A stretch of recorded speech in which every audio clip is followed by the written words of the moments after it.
Breaking tonight, tensions in Dallas still very high as the nation mourns 5 heroes. And a debate rages that could impact the future of this country. Hello and welcome to the special 2-hour edition of Justice. I'm Judge Jeanine Pirro. Thanks for being with us tonight. Just moments ago, police concluded a search at the parking garage, investigating reports of a suspicious person there. Joining me now, live from Dallas, is senior correspondent Rick Leventhal. Rick, what happened here?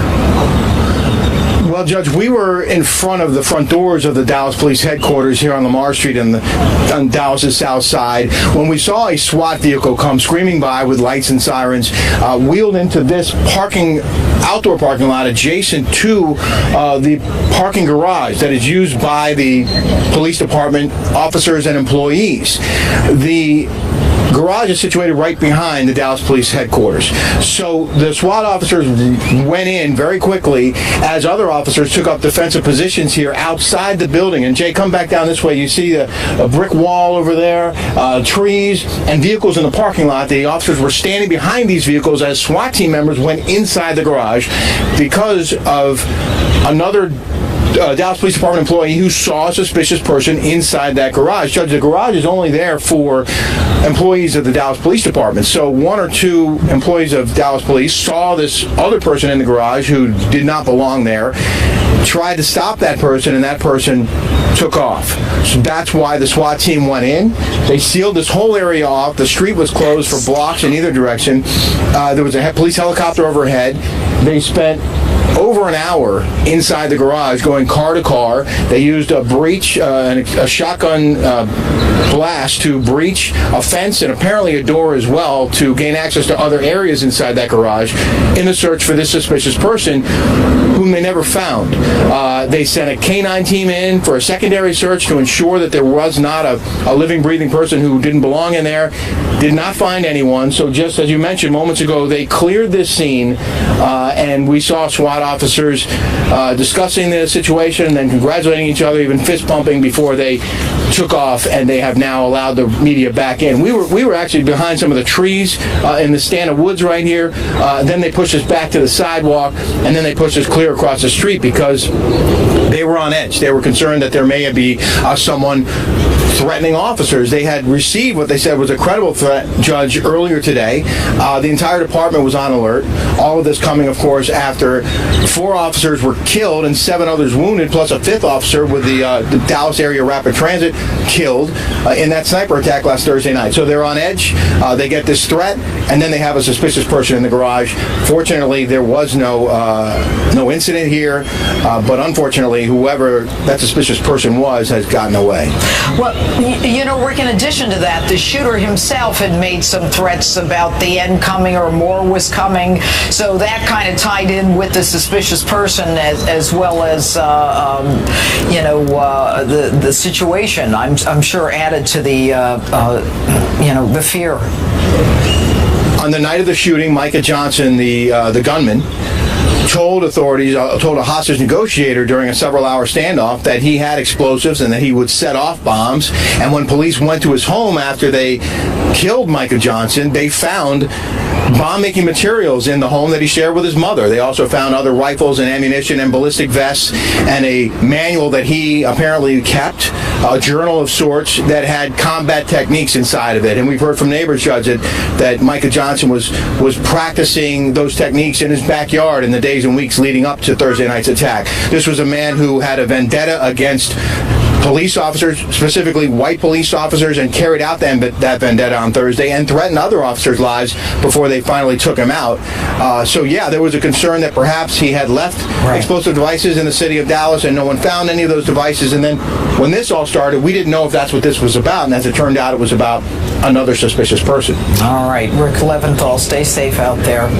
On Thursday night, we were focused on demonstrations all across the country when the gunshots rang out in Dallas. Here's what viewers saw as those events unfolded.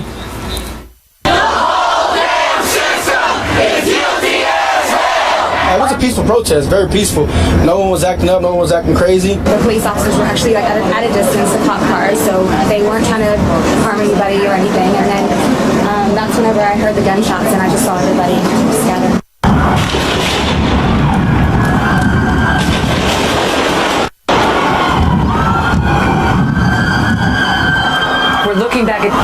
Dallas, Texas, this is disturbing. I'm not sure what we're seeing, but it looks from this vantage point like an officer down.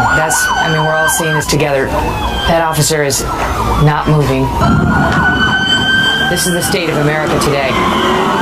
I need to let you know what the breaking news here is, and that is we believe a number of police officers have been shot. I am standing in the middle of Main Street in downtown Dallas. At this time of night, you have bars and restaurants here. Normally you would have lots of traffic, and you have a massive police presence instead here tonight. This is still an active shooter situation.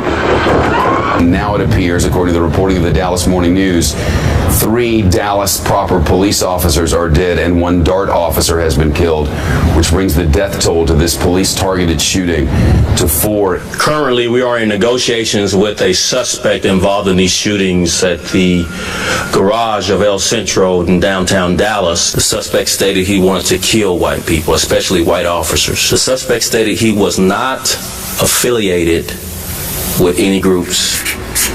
And now, my opening statement.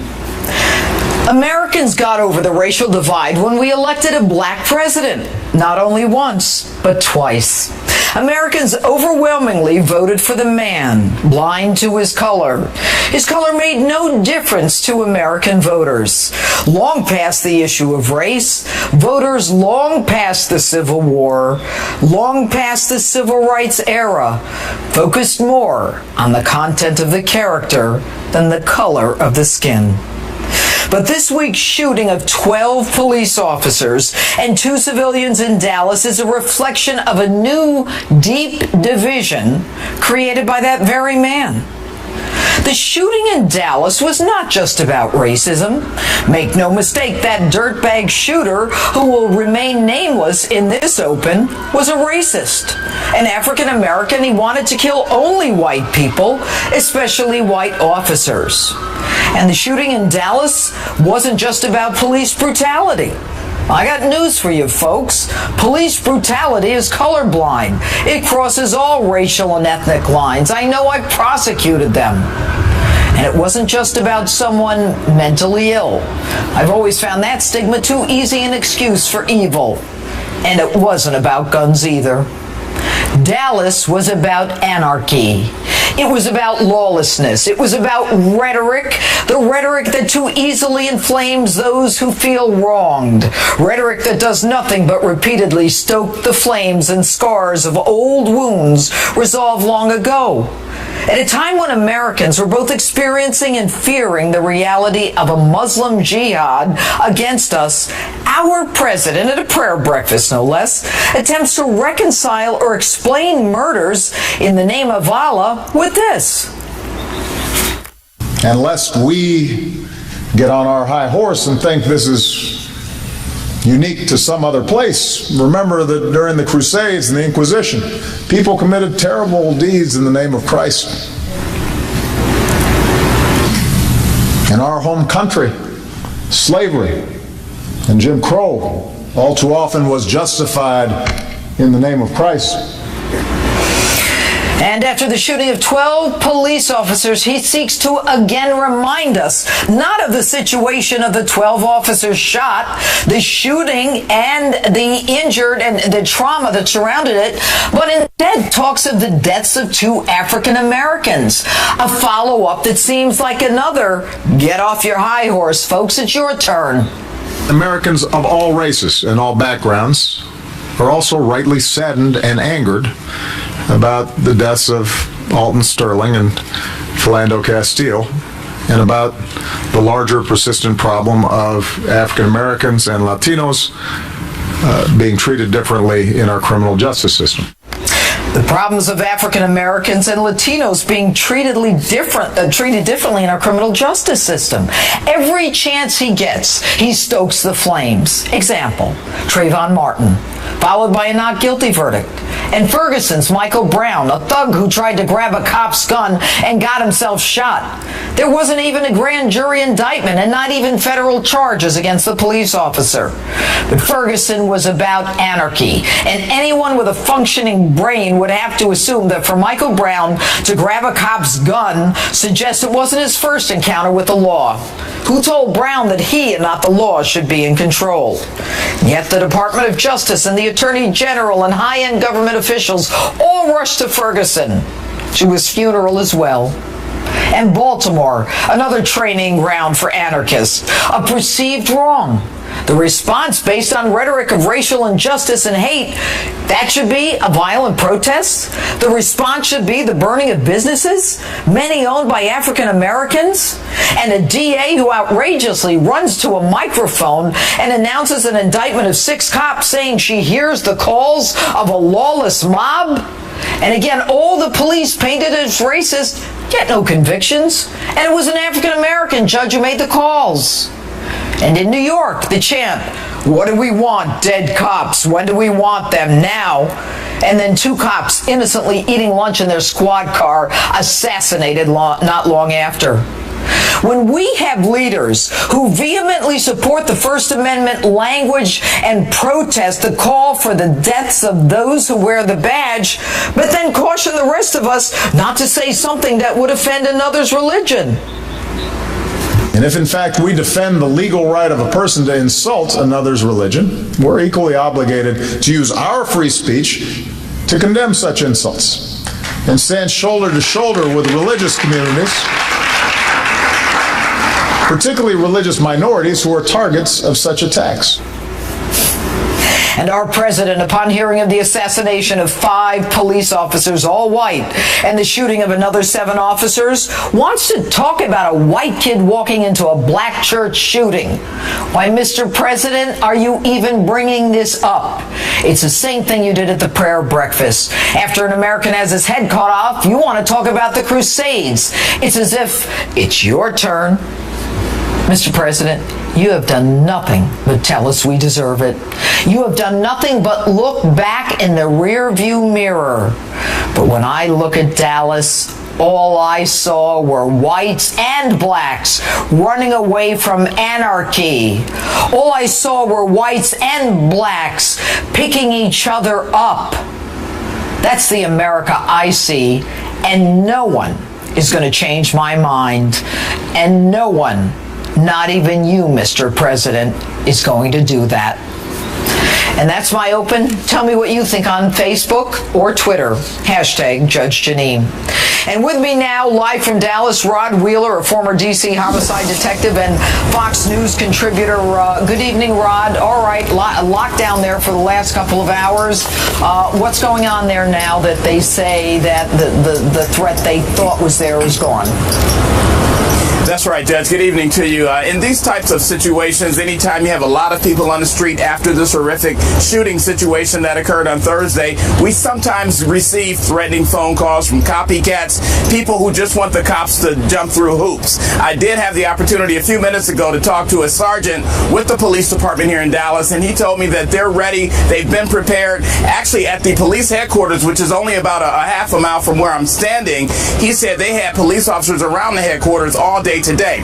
But let me just show you something real quickly that this sergeant showed me earlier. Judge, where I'm standing is less than a half block away from where the shooting occurred the other day. And I'm not sure if you and the viewers can see this, but there's a red brick building right behind me here. That's the actual parking garage that the shooter initially started shooting in. You may recall, Judge, that there was a lot of discussion about this being a triangular type of shooting event. Well, the reason that happened is because the shooter moved around. He started there, and then he went across the street, and you can see those pillars right beyond my arm here, and that's where the guy ended up. That's also where he shot the final police officer. This investigation is still going on. The Dallas police have about a 2.5 block radius cornered off. They're still investigating. They're still collecting a lot of evidence, Judge. All right, Rod, now what is the feeling in the community? I've seen a lot of kind of makeshift, graves and flowers and messages. One of my producers there in Dallas, what are people saying? You know, what? I'm glad you asked me that, because I've been out here embedded with the community all day today, and I can tell you African Americans, white Americans, Asian Americans, everybody in this city has come together, and they're standing arm in arm. And I'll tell you, it's really remarkable, but to me it's a testament of what this country is all about. And you're going to talk to some of these people I know later on in the show, but I can tell you that, you know, everybody is caring about each other, and they support their police here, which is a good thing. The police told me, they said, Rod, we're hurting still because they lost 5 of their own. They sacrificed their lives, as we all know. And, you know, I got to tell you, Rod, I mean, my sense is that, you know, all this talk of, you know, racism and all this other stuff, it's more about, given the fact that you've got a black police chief and we've got a black president, we've got, you know, all of these officials who are African American. It's not about that. It's about lawlessness. It's about anarchy. It's about the hatred for the rule of law and people thinking that they have the right to take the law into their own hands.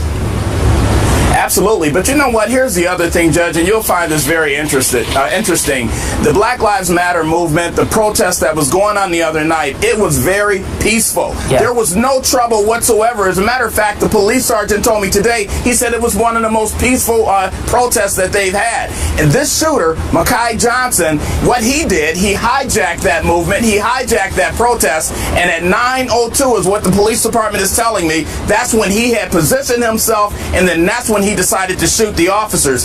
That guy, Mekhi Johnson, had nothing to do with the Black Lives Matter movement. And finally, the police chief, Chief Brown, he seems, although he hasn't gotten a lot of national attention before this, he seems a man who is totally devoted to that city and to the force and is able to do both. He is. He's a great police chief. I talked to a number of the street officers here today. They all seem to like this leader, and that's exactly what he is, and that's exactly, Judge, what we need. We need leadership like Chief Brown. We need leadership like Chief Lanier in Washington, D.C. And I honestly believe that we're headed in the right direction now. I honestly also believe that Black Lives Matter and police departments across the country will eventually come together, and we're going to work this situation out. All right. Thanks so much, Rod Reeler. Much more from Dallas ahead in our special 2-hour edition of Justice. We're going to hear from eyewitnesses who were actually there when the carnage broke out. And then we're going to head to the hospital to check out on the conditions of some of the wounded. Our live coverage on Justice resumes in a moment.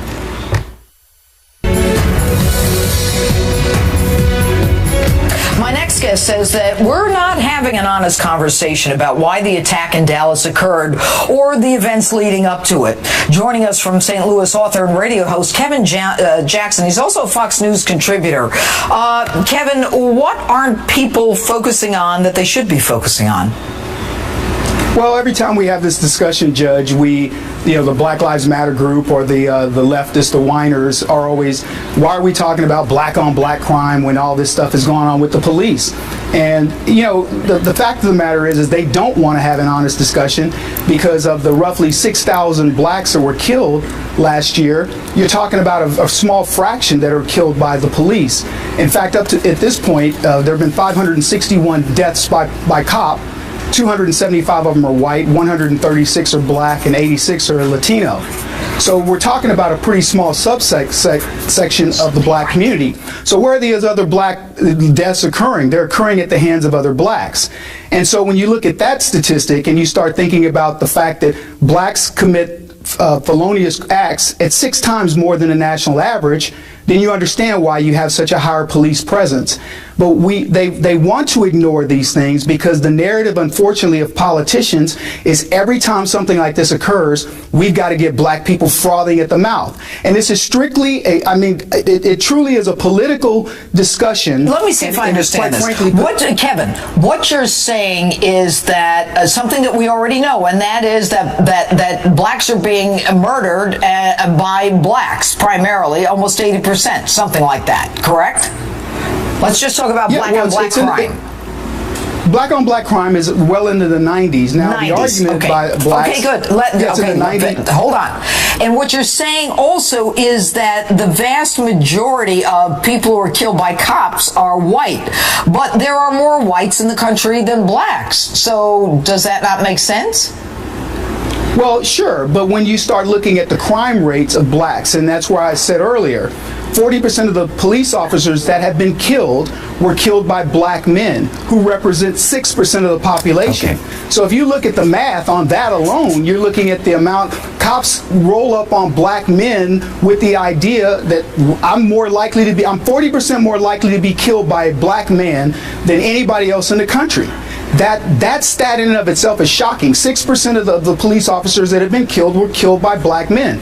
So if you're having an honest discussion, look, there are bad cops, there are bad doctors or whatever, but 40%. I'm sorry, but at the end of the day, you cannot ignore these stats, and that's the problem. The left wants us to continually dismiss the crime rate. How does a lie and racial tensions and racial hatred benefit the left? Why would they do that? To be honest with you, it's really based on votes, and some people would argue that they love having that level of ignorance in the population. I mean, I get asked this question all the time, Kevin, how do we change it? The first thing out of people's mouths is education. Well, I call the schools and all the systems that have been set up to so-called educate people, these are manufacturing plants of ignorance. And to have this discussion in a meaningful context with Black Lives Matter, and to dispel these narratives that cops are out hunting blacks. If you look at the situations that have happened, Judge, in the last whatever bit of time, it isn't cops that just willy-nilly showed up at these events. Somebody called them to go investigate something. That's how they got there. Then well, you know what? But Kevin, it's not only that. What people don't understand is that cops are trained a certain way, and you have to, when they tell you to do something, you do it. And when they see a gun or when they hear a gun, it's an immediate reaction. They don't have time to look back at the video. What did you see? But I want to ask you one last question. Very interesting listening to you, Kevin. We're going to have you back on. But tell me about you. You didn't have such a great experience as a kid, and you said you live in the hood. Talk to me.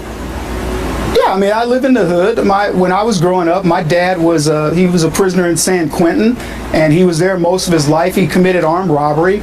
My mother died when I was a kid. I mean, black folks talk to me, and they think I'm some silver spoon kid, and they're like, Kevin, you're talking down to black people in this. I'm not saying black people we certainly aren't any worse than anybody else in the country, but we've been put into situations that have created an ecosystem where we cannot survive with doing some unfortunate things. Or feeling that you're a victim.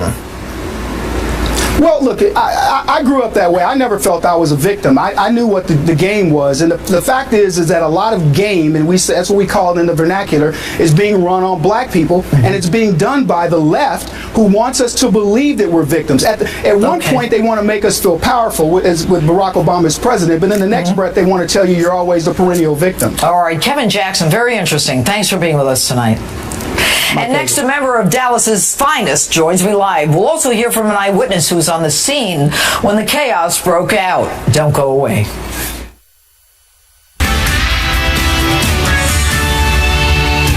Live from America's News headquarters, I'm Jackie Ibanez. President Obama rejecting the idea that the U.S. is split after the deadly shooting in Dallas. While speaking at a NATO summit in Poland earlier today, the president says, quote, America is not as divided as some have suggested. He went on to say the suspected sniper does not represent all black Americans and that all races are, quote, rightly outraged by the violence that killed 5 officers and injured 7 more. And government statistics suggesting the U.S. is making progress in the fight against ISIS. According to the numbers, the terror group's Twitter traffic has plunged some 45% in the past 2 years. Officials say this is evidence they're eliminating terrorists' online propaganda, which they blame for inspiring several terrorist attacks around the world. I'm Jackie Ibanez. Now back to justice with Judge Jeanine.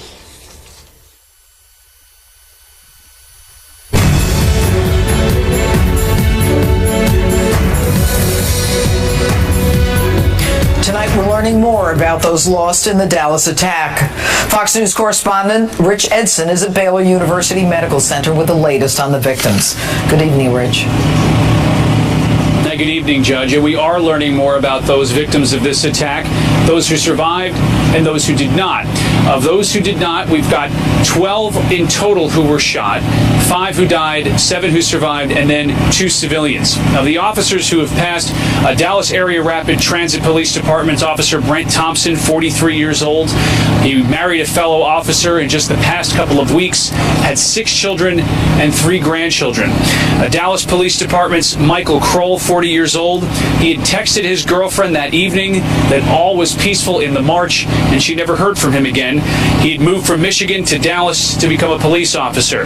And Patrick Zamarripa, 33 years old, a veteran of the United States Navy, served 3 tours in Iraq, was married, had a toddler and a school-aged stepchild, and earlier today on Fox News, his father spoke about his son. I raised my son. I said, look, when he told me he's going to be a police officer, I said, don't be that good, bad cop, be that good. You know right from wrong. I taught you, I told you, what's wrong, what's right. Do the right thing. Others lost that evening. Michael Smith, 55 years old, a wife and 2 daughters, a veteran of the U.S. Army Rangers, and Lauren Aherns had a wife and 2 children, was a former semi-pro football player. We do have 2 police departments here. There's the Dallas Area Rapid Transit Police Department and the Dallas Police Department. The Rapid Transit Police Department is telling us that of their 3 injured officers, 2 have now been released from the hospital. That leaves Officer Misty McBride. She was shot, according to the Associated Press, in the arm and in the abdomen. The Associated Press also reports her family and friends telling that when shots started, she was hit, she crawled to safety under a car, and that a fellow officer brought her to the hospital. So the Dallas Police Department, with 4 other officers injured, is not giving us any updates on the conditions of those officers, nor is Baylor University Medical Center or Parkland Memorial Hospital. However, we did speak to a few doctors at Baylor Medical Center here. We talked to the head of trauma surgery at Baylor, who told us his experience that evening. Anytime you have a public service that comes in, police, fire, EMS, that's been injured,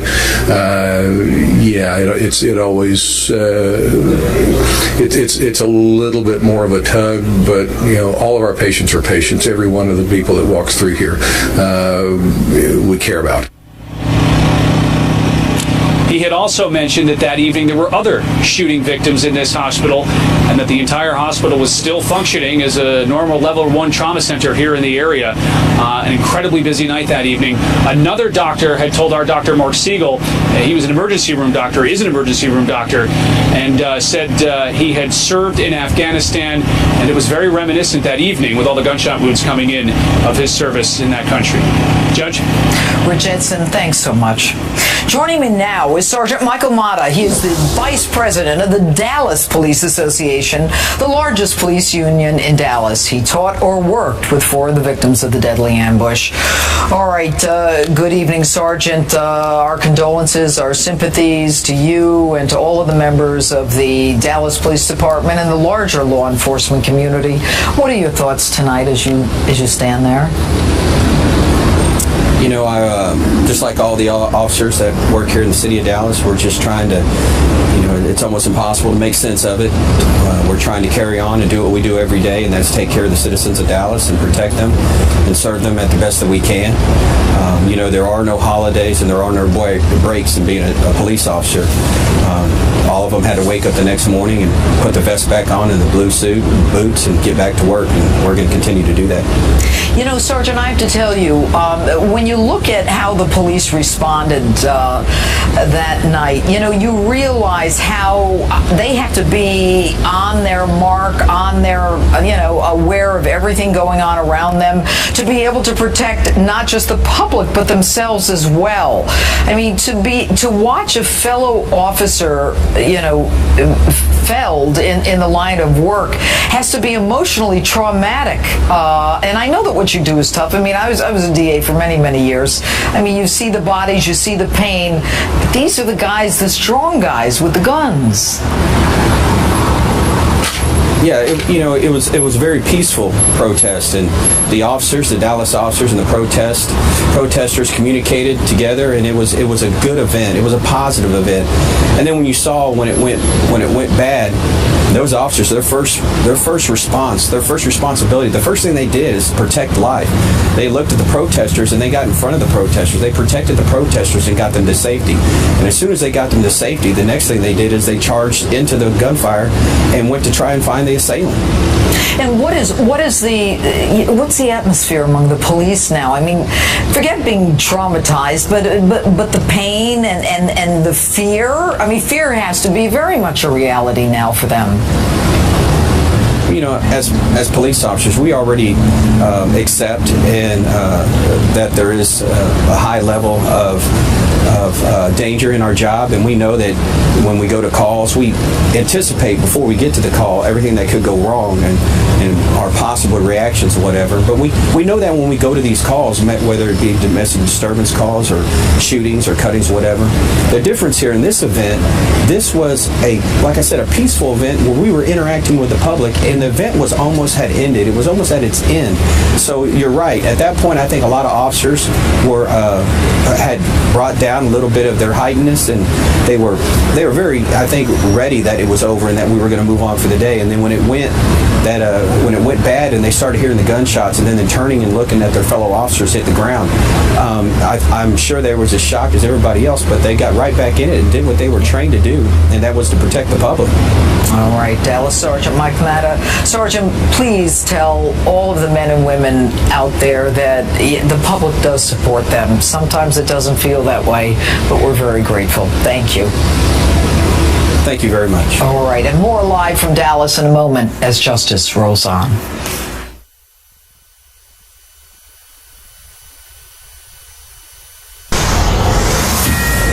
Breaking right now, police facing protesters tonight as we look at live pictures in Baton Rouge, Louisiana. Protesters are out in force, marching and calling for action after the shooting of Alton Sterling at the hands of police.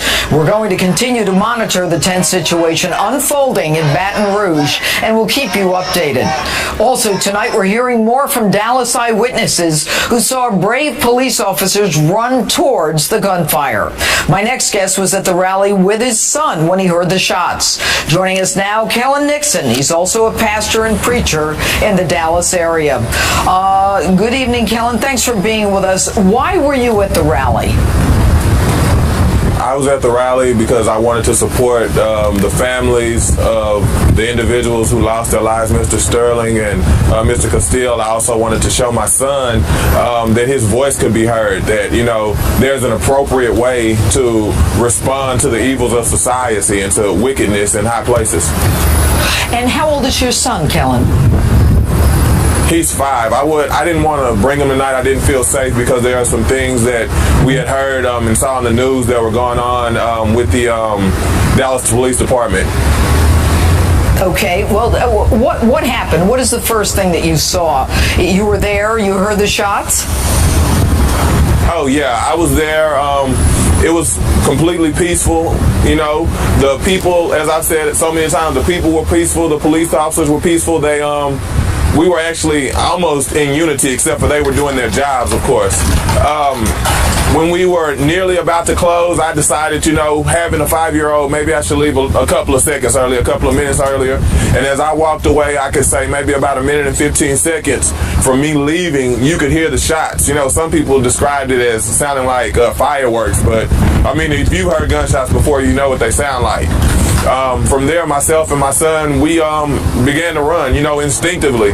And he did great. I think he did a lot better than me, maybe because he didn't fully comprehend the dangers he was in. Kellen, did you see any of the cops who were shot? Did you see bloodshed? Was there a stampede? What happened? Well, to be perfectly honest with you, I was on the other side. I was, by the grace of God, I was away from it. I saw police that did start to run towards it. I heard screaming, I heard yelling, but by discernment, I guess, I got a head start and I was able to kind of get ahead of it. Kellen, let me ask you a question. Kellen, let me ask you this. You went there to protest the deaths of 2 African Americans who died at the hands of police officers, and it's yet to be determined what the circumstances were. But you experienced those police officers, not the same ones, obviously, different town, different state, but you experienced and witnessed them running to protect you and people irrespective of color. How did that make you feel? Right.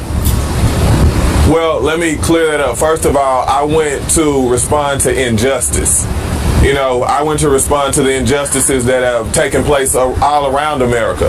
I was very proud of the police officers in their response. It made me feel good about society, but at the same time, I didn't have very long to have those feelings because they died, you know, and it hurt my heart because now there are just more dead people. There are more families who don't get to experience their loved ones, not just African Americans, Anglo Americans, Hispanic Americans, and it's all behind hatred. It's all behind a lack of respect for humanity.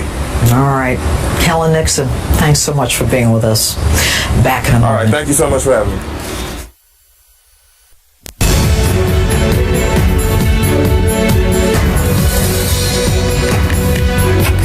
Tonight, threats of violence have police on high alert, not just in Dallas, but in cities across the country. Joining me now, attorney and former United States Department of Justice official J. Christian Adams.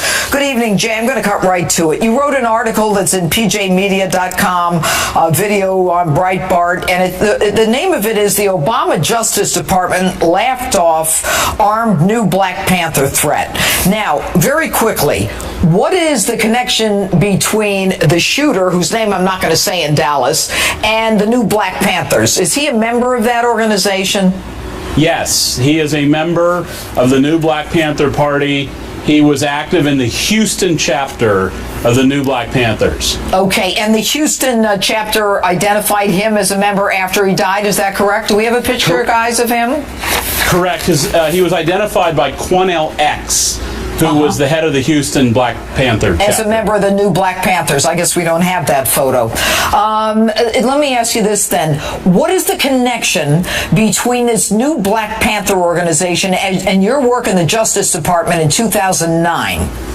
Well, remember, the new Black Panther Party was the defendant in a voter intimidation lawsuit arising out of the 2008 election with 2 Black Panthers with a nightstick. I brought that case to DOJ. We got a default. The Obama DOJ eventually dismissed the charges against the party itself. The point is that this is a violent, anti-Semitic, anti-white group that has been calling for the murder of cops for years. It's not new. All right, and what is the connection to Dallas then? So there was this voter rights issue, and I think we have some full screens of that, guys? Some of the Black Panthers, the charges that were brought by the Justice Department, they were standing outside voting areas with bats. Is that correct? Yeah, Philadelphia polling place. All right, that's not what I was asking for, guys. Thanks.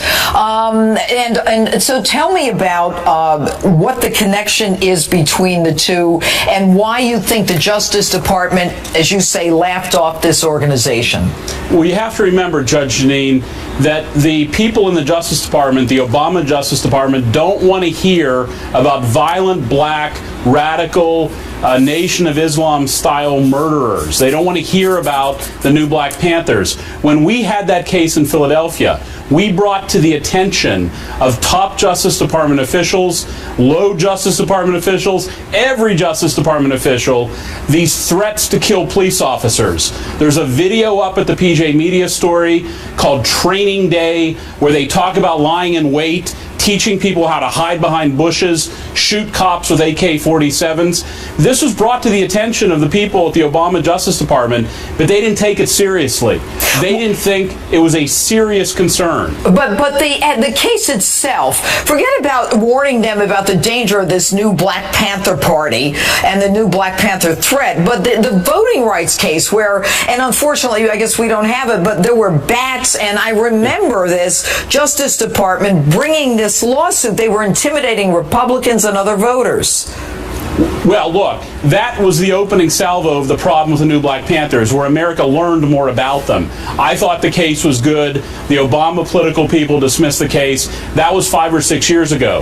The point is that this group has been active and violent and ignored by the left, by the Clinton, by the Obama people, by top Justice Department officials. They didn't take them seriously. That's the bottom line. They've known they've wanted to kill cops. They've known for years they've been violent. This guy was a member of the new Black Panthers, and he killed cops. All right. And so now, how big is this organization? Do we have any idea? And what is the future in terms of, how they're accessing their followers? Well, look, how big is it? All you need is one, apparently, in Dallas. But it's all over the country. It's in Philadelphia, New York, active in Atlanta, Dallas. It doesn't matter if they have 1,000 members, they have 100 members, they have 5, or they have 1, he who we shall not name. What they are is a violent, anti-white, anti-police group that the Justice Department laughs at, doesn't take seriously. But they're not just anti-white. Aren't they also anti-Semitic? Very much. Their genesis arose out of a rabid anti-Semite. Okay, I gotta go. That's right. We got a hard break here. J. Christian Adams, thanks so much. The article on PJ Media: Obama Justice Department laughs off new Black Panthers. And this special 2-hour edition of Justice on this somber weekend is coming back in a moment. We'll go back live to Dallas in a moment with new details on the shooting and the situation there tonight. Don't go away.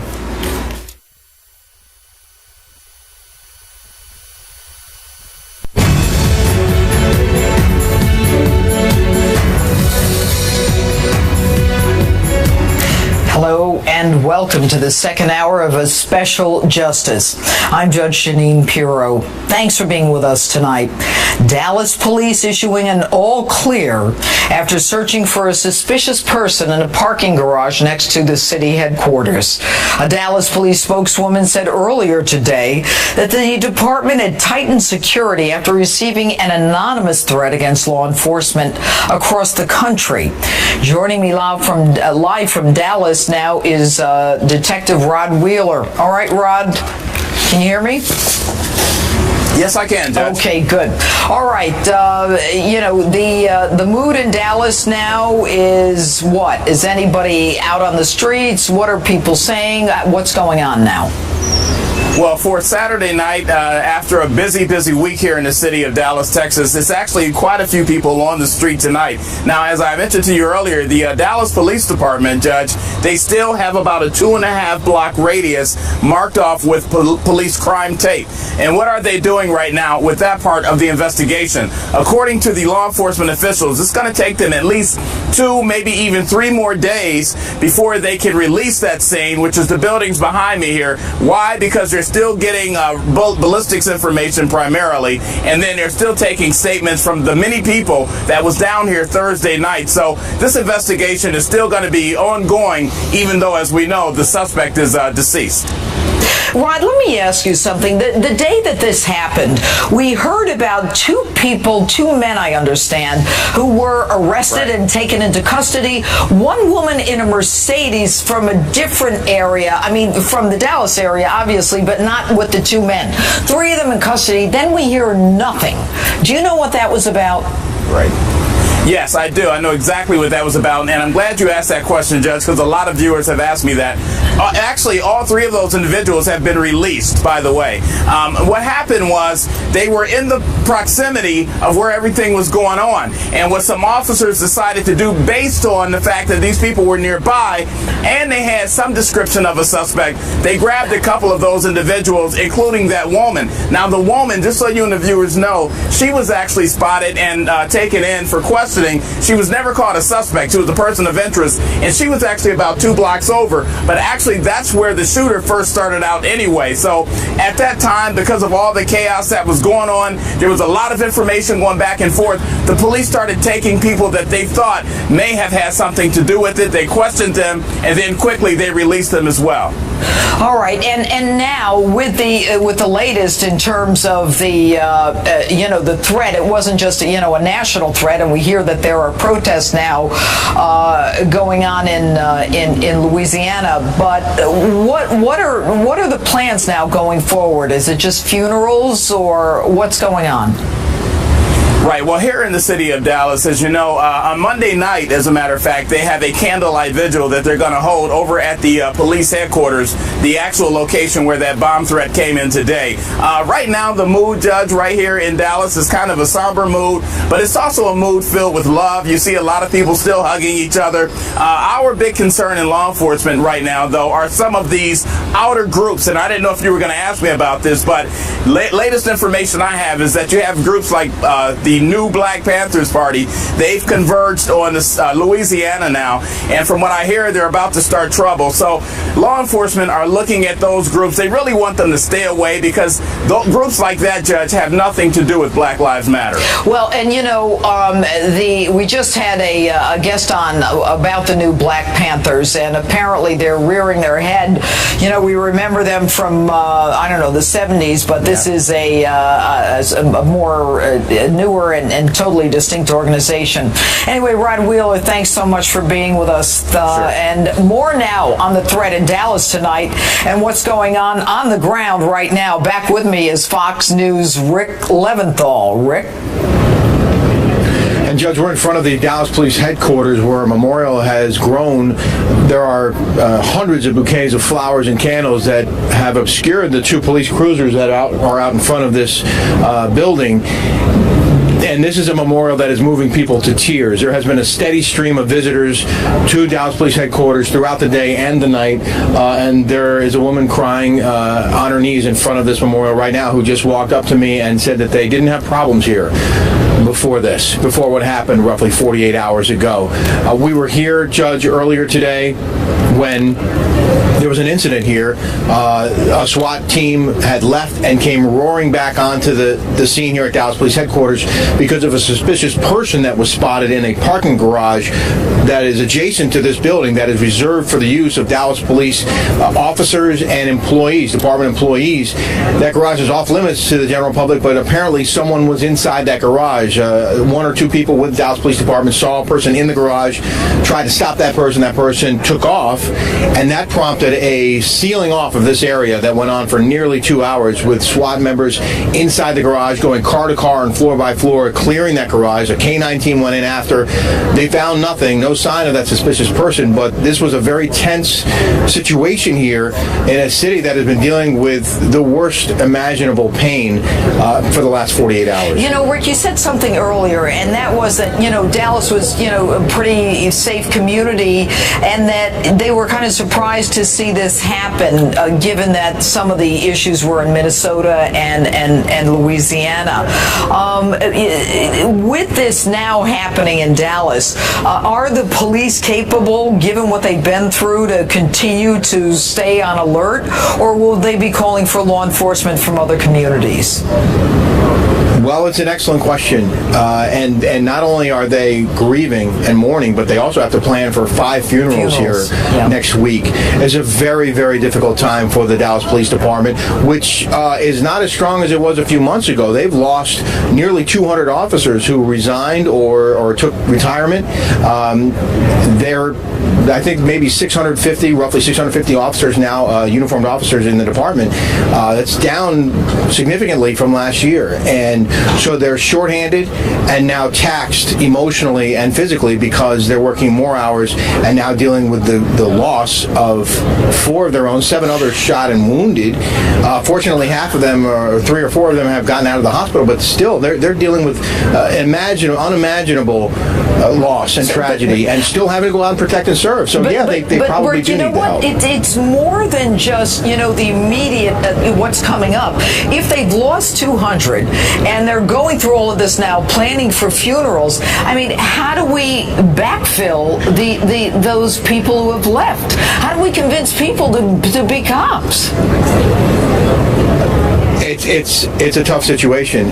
One of the reasons why they lost a lot of officers was reportedly because the pay wasn't good enough here, and officers took jobs with other neighboring departments because they could make more money.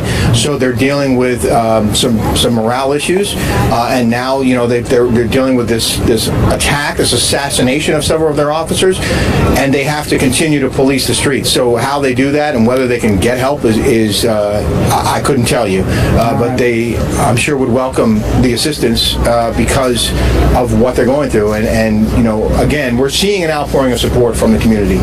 We're seeing that here on the streets. We're seeing a lot of hugs for these officers who are doing a remarkable job under these circumstances. Yes, they are. Rick Leventhal, thanks so much. And joining me now, an eyewitness to Thursday night's madness, Sheree Santora was taking part in a peaceful protest when shots ran out.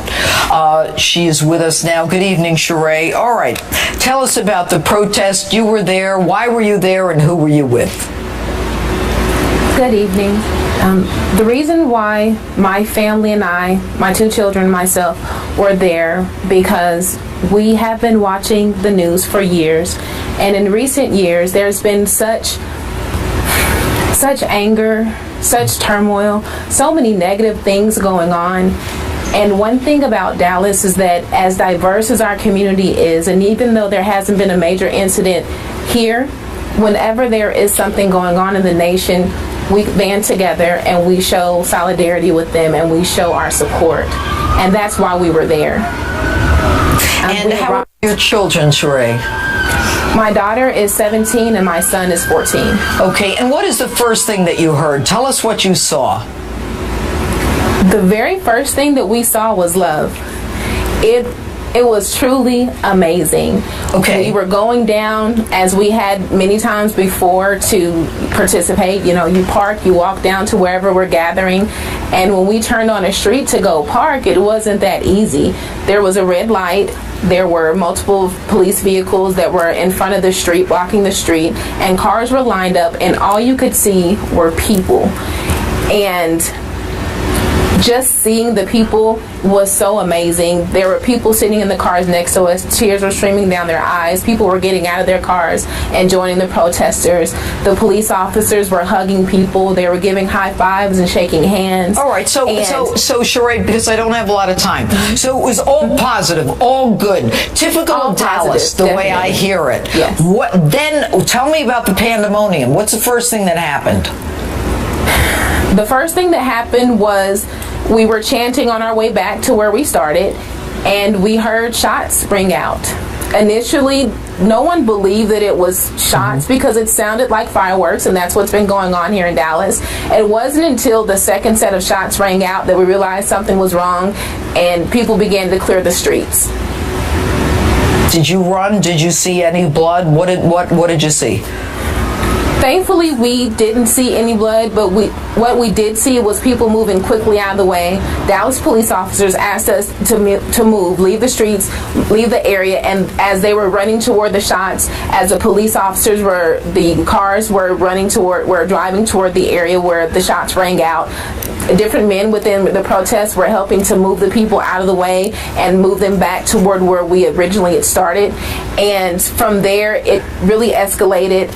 At one point in time, people began running when a set of shots rang out. People began to run, and we were afraid that we might get trampled. We stopped at a wall. We saw people fall, and we saw people pick them up and run with them. We also saw there was a man near us. When you saw people fall, other people who stopped to pick them up, no one made discriminated based on, you're black, you're white.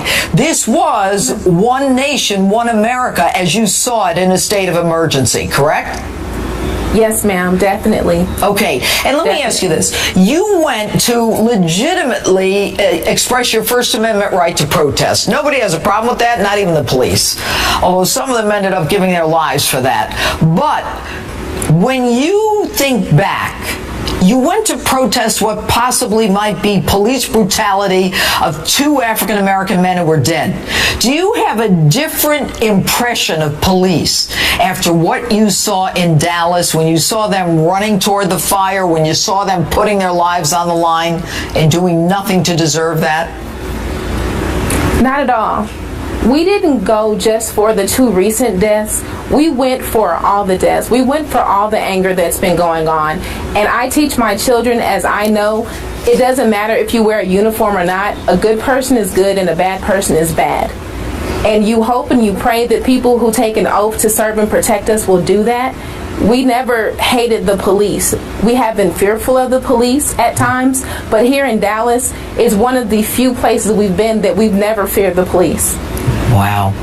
What do you think that's about? The police chief, or is there just a culture that everyone respects everyone else? What is it about It's Dallas? the community. It is the community. I have never felt so welcome. I was born and raised in Texas, and I feel more welcome in Dallas than I have in my own hometown. The police walk the streets. They greet the kids. They high-five the kids. We see them all the time. And even if you get a traffic ticket or you have to go to jail, they're respectful.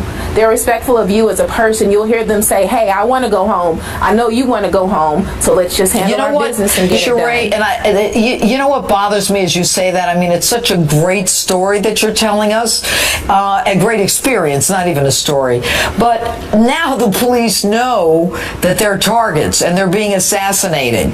And I hope that this community policing that you find is the basis for this unity can continue, although I'm not so sure it can given, what's going on now. Anyway, Sheree Santora, thanks so much for being with us. We appreciate it. Thank you. All right. And much more live from Dallas as justice rolls on. Plus, we'll check in on the breaking situation and other police protests that are going on right now across the country. Stay with us.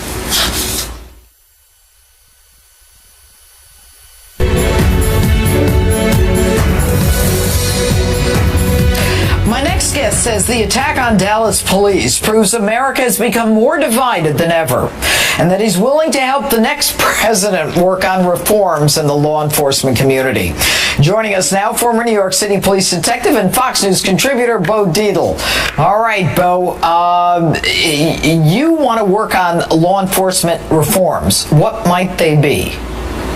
First off, Jeanine, 3 weeks ago, I was with Sheriff Brown in Dallas and also the mayor down there, and that's one of the most beautiful cities in America, and it seemed like one of the most peaceful places in America also.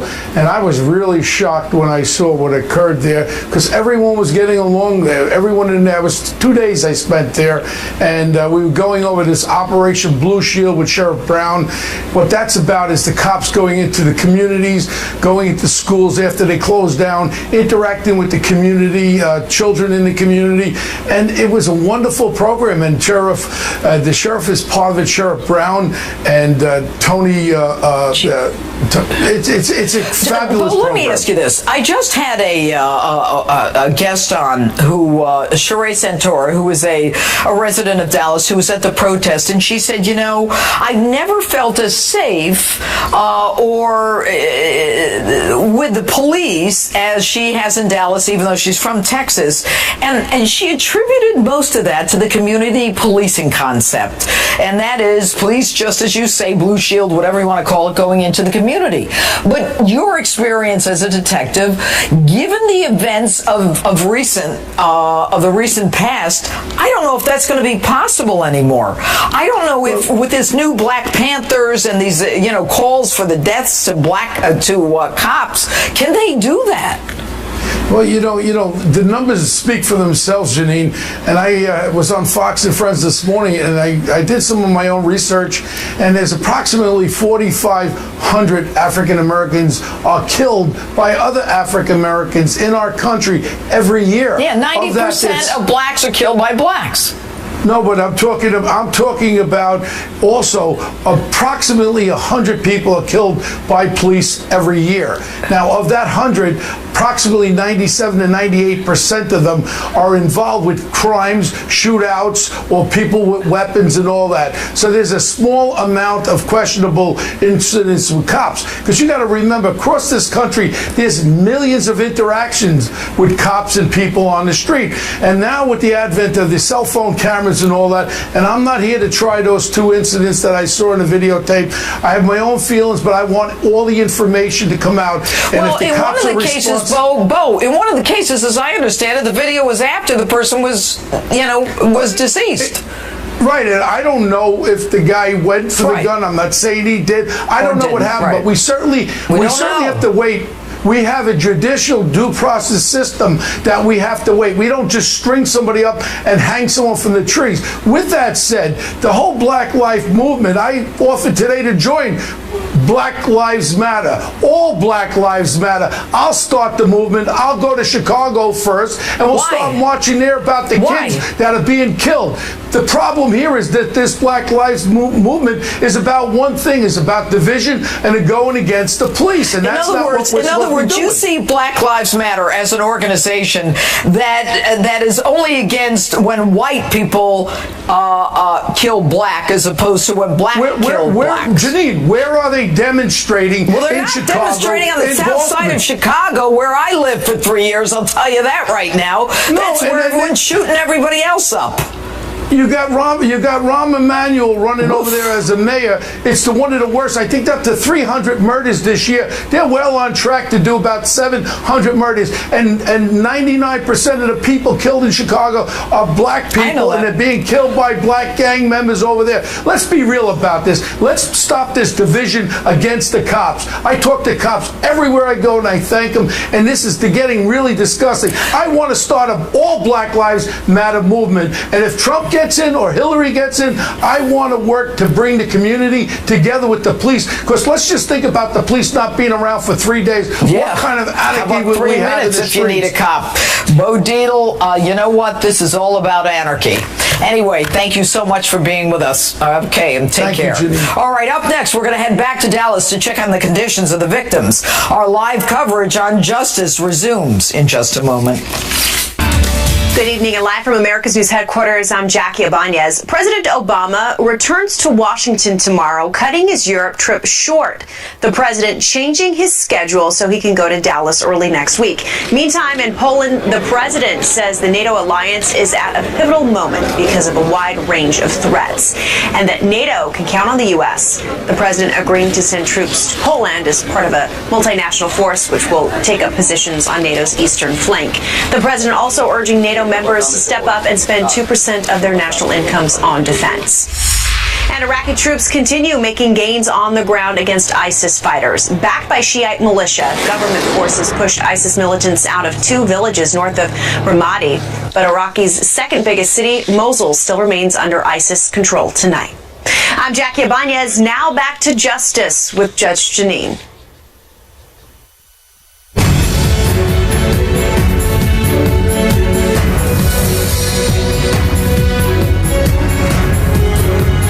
You're looking at live pictures of a protest in Minneapolis where marchers have apparently shut down a freeway. Fox reporter Matt Finn is on the scene. Matt? Good evening, Judge. Well, believe it or not, I'm standing in the middle of Interstate 94, just outside of St. Paul, just a few blocks away from the governor's mansion. This interstate is shut down in both directions, 8 lanes closed to traffic. There are hundreds of protesters on both sides of the freeway, and there are cops on both sides of the freeway, and I apologize for people who may be rude behind us. The officers are accommodating these protesters. They have been all day long, making sure that they do not get hit by traffic, that there are no cars interfere with them, and now these officers are sitting here accommodating them on the side of the freeway. We've heard that in about an hour. Okay, right now we're going to go to Matt in a few minutes. I think that apparently we're losing something there, but we'll be back with Matt Finn.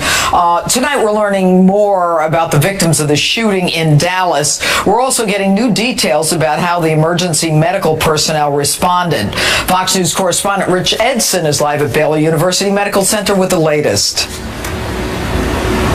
Rich? Good evening, Judge, and we have, evening, Judge, and we've got police officers across 2 separate departments here, some of whom remain in the hospital and some of whom didn't survive, and we're learning a lot more about those who were injured and those who were killed. We'll start with a couple of the officers who didn't survive Thursday night's attack. The Dallas Area Rapid Transit Police Department lost Brent Thompson, a 43-year-old, married, a fellow officer in just the past couple of weeks at that department, and he had 6 children and 3 grandchildren. From the Dallas Police Department, Michael Kroll, a 40-year-old, he had texted his girlfriend during that rally on Thursday evening, said everything was peaceful and everything was fine, and that's the last that she had heard from him. He had moved from Michigan to Dallas to become a police officer. And then Patrick Zamparippa, 33 years old, he had 3 tours of duty in Iraq for the United States Navy, and earlier today, his father spoke to Fox News. That's why I was brought up to do the right thing. So hopefully, hopefully everything will stop. It needs to stop. Like I said, like I said, I don't care if you're black, brown, white, green. We're all God's children. We need to get along. Instead of falling back into the 60s, we need to move forward. Also from the Dallas Police Department, Michael Smith, a 55-year-old, who leaves behind a wife and 2 daughters, and Lauren Ahearns, who leaves behind a wife and 2 children. Now, we talked about there being 2 police departments involved with injured. The Dallas Area Rapid Transit Police Department says that of their 3 injured officers, 2 have been released. 1, Misty McBride, is still in the hospital, and according to the Associated Press, and these reports coming from family and friends saying she was shot in the arm and in the abdomen, and when she was shot on Thursday night, according to the Associated Press, she crawled beneath a car and was brought to safety in the hospital by a fellow police officer.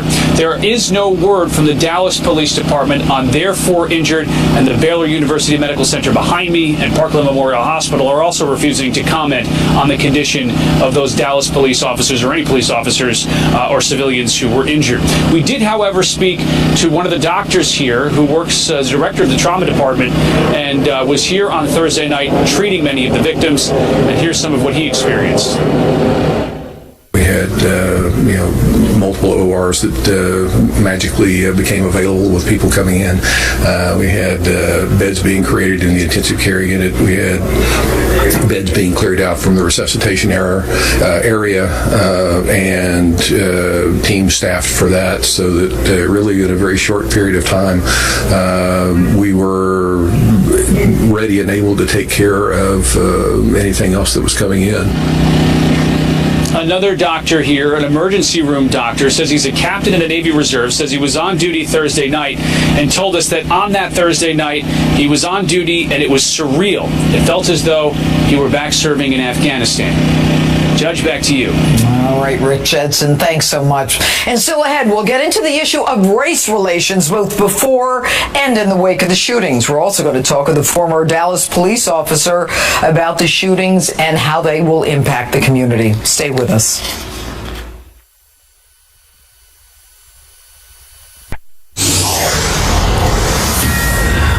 Breaking news, police and protesters facing off in Baton Rouge, Louisiana. We're going to go live to Jonathan Seri. Jonathan? Judge, this is a very tense situation here. Just moments ago, police in full riot gear marched to a busy intersection here, the intersection of Goodwood Boulevard and Airline Highway. They marched right up to the protesters. A police officer on Bullhorn warned the protesters that if any of them blocked the highway, that they would be arrested. Now that they have made their announcement, they are slowly backing off, and their intention is to reopen Airline Highway to traffic in all directions. Earlier in the day, protesters came and they marched along the side of the road. Most of the protesters were heeding warnings from police that they needed to stay off of the road, but occasionally small groups would go into the road blocking traffic, and then that's when the police would come out in riot gear and make a handful of arrests of those who would not leave the highway, and the others would be forced back to the curbside. And so we've been seeing this unfolding on and off throughout the night. Of course, when the police show up in full riot gear, the protesters get really riled up, start yelling at the police, but now it appears that the police have backed off to the other side of the road here, and things seem to be calming down. Judge? All right, thanks so much, Jonathan. The Dallas Police Department has been recognized as a national leader in community policing. When Chief David Brown took office in 2010, he implemented a series of reforms meant to improve relations between the force and the people they protect. John Matthews is a former Dallas police officer and the Community Safety Institute's executive director. He joins me now. John, I want to ask you a question, just based on that report we heard from Jonathan Seri in Baton Rouge, Louisiana. Police confronting protesters at a busy intersection, saying with a bullhorn that they'll be arrested if they try to stop traffic. What Jonathan's just said was, that when the police showed up in riot gear, the protesters seemed to be, as he said it, all riled up.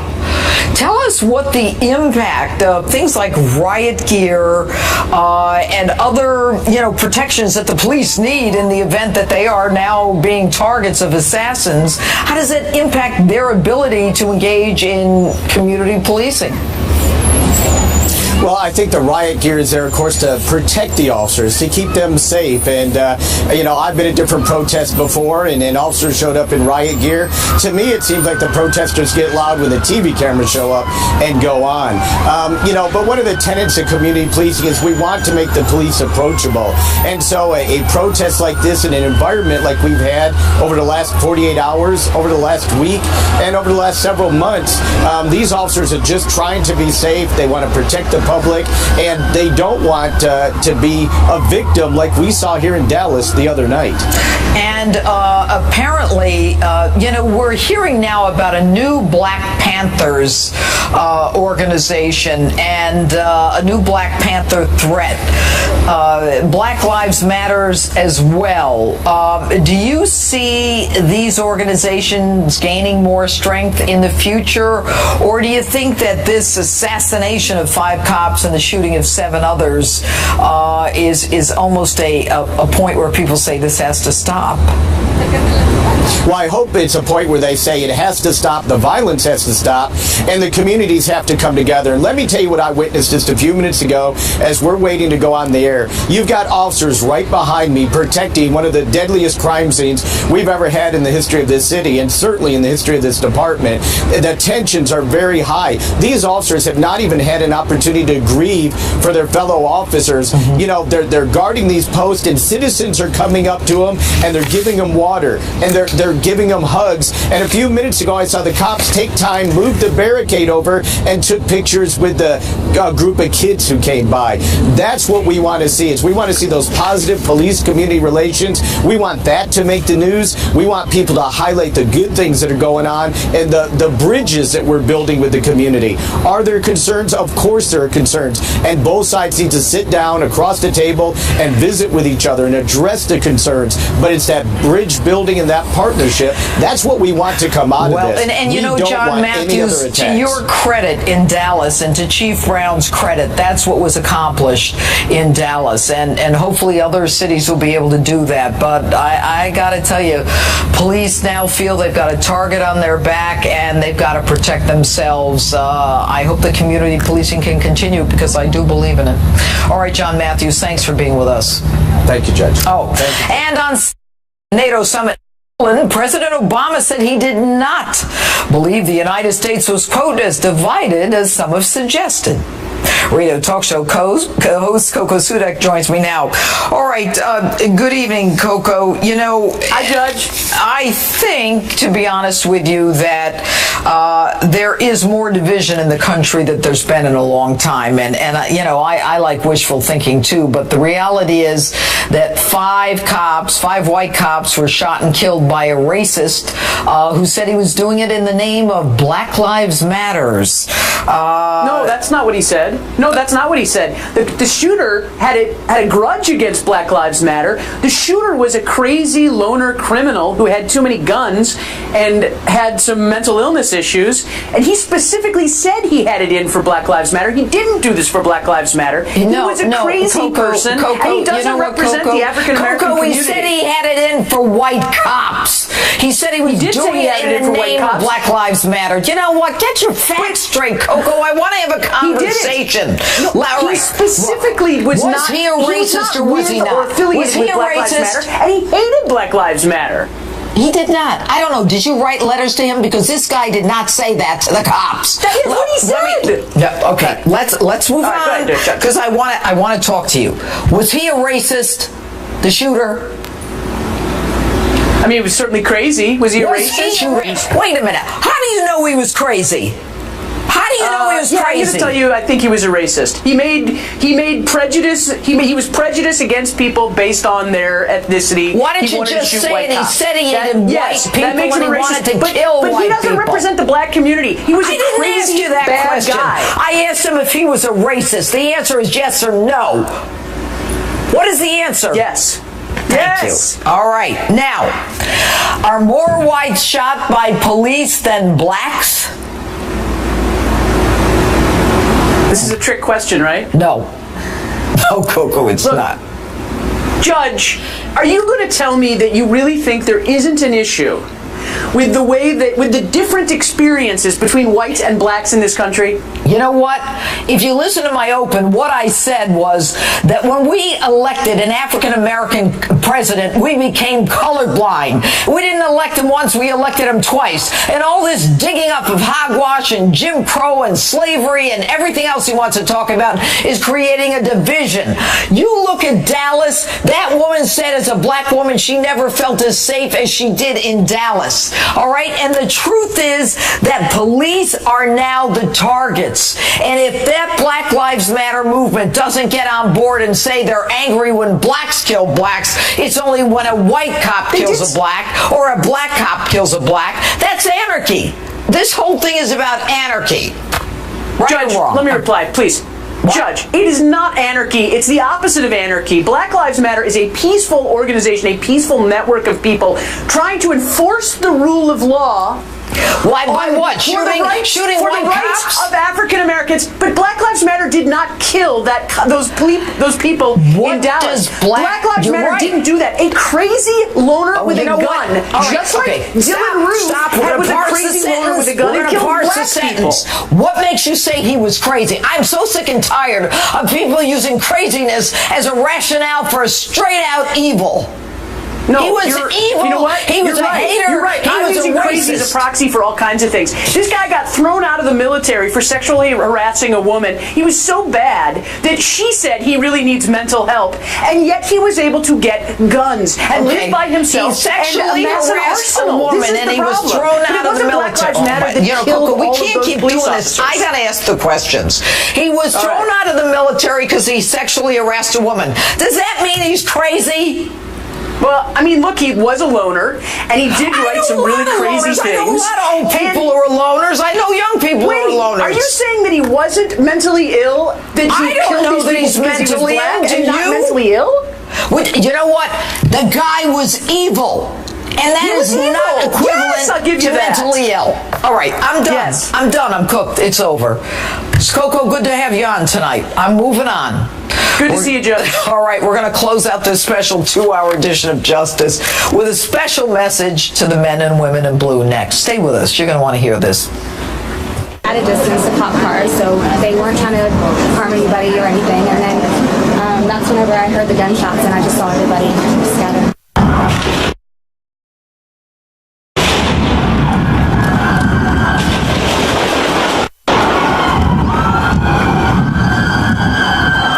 Looking back in Dallas, Texas, this is disturbing.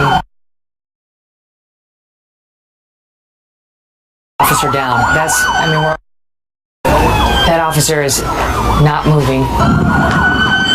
This is the state of America today.